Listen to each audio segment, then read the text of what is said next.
I've heard before that it takes 3 installments in a series to know if you're interested in it, and I'm here to test that out. Hey everyone, Skull902 here, and this is Rule of 3.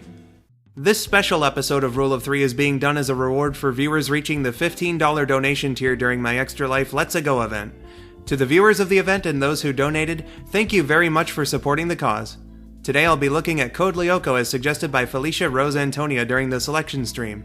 Code Lyoko is a French series created by Thomas Romain and Tanya Palumbo, and produced by Antifilms Production as well as Moonscoop Group.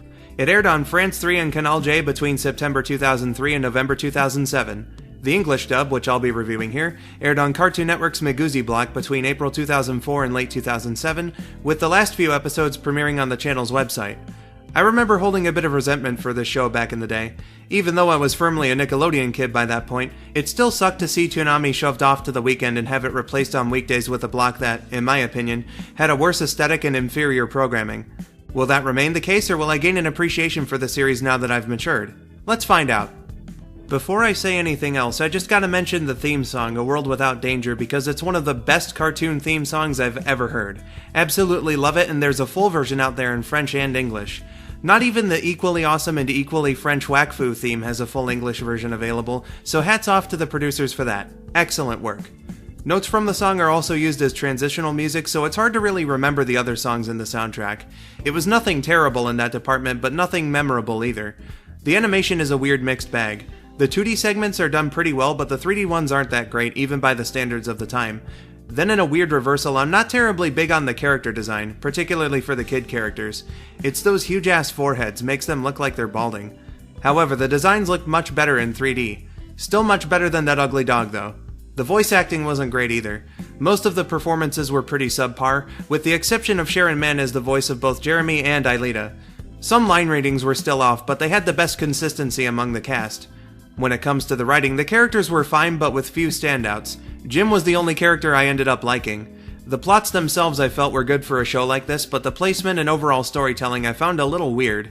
For example, the second episode is a high-stakes plot about Xana attempting to blow up a nuclear power plant to level the city. This is between episodes where it possesses a teddy bear and creates poison gas to flood the school with, I should remind you. That kind of thing feels like something that should go later on in the season when we've gotten to know the characters better. Speaking of which, we're just kind of thrown into the setting without it ever really being explained what Xana or Lyoko are, how the kids have such an elaborate setup to go on their adventures, what their powers or limitations are, etc. The audience is left to just kind of figure it out on their own. I understand that there is an origin story later on in the series, and I'm not saying you always have to start things off with one, just a little bit of dialogue to let us know the reason behind everything would suffice. Otherwise, there's a couple moments that raised an uncomfortable eyebrow, such as the scene where an 8th grade girl is in her underwear making those kinds of noises, or the end of the first episode when Ulrich decides to be Millie's date for the prom despite a wide age gap between them, which is treated like a good thing. Squicky. The show's also got some humor. It wasn't much to write home about, but there were a couple fun moments in there for what it's worth. So what's the verdict? In my opinion, based on the first 3 episodes, Code Lyoko is fine but doesn't leave enough of an impression to make me want to keep going. I can see why it'd be special to anyone who grew up with it, but I was left thinking it was just okay. Nothing awful, but the missteps in storytelling and characterization prevented me from getting into it. That'll do it for this episode of Rule of 3. Thanks once again to the Extra Life donors, and also I'm really sorry I still haven't gotten the new batch of follow-ups out yet. I haven't forgotten, there's just other projects taking higher priority. Until the next one, whenever it is, I have been Skull902, thank you for watching, and have yourselves a wonderful day.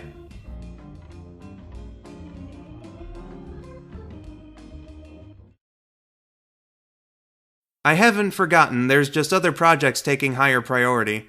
Until the next one, whenever it is. Southern drawl suddenly.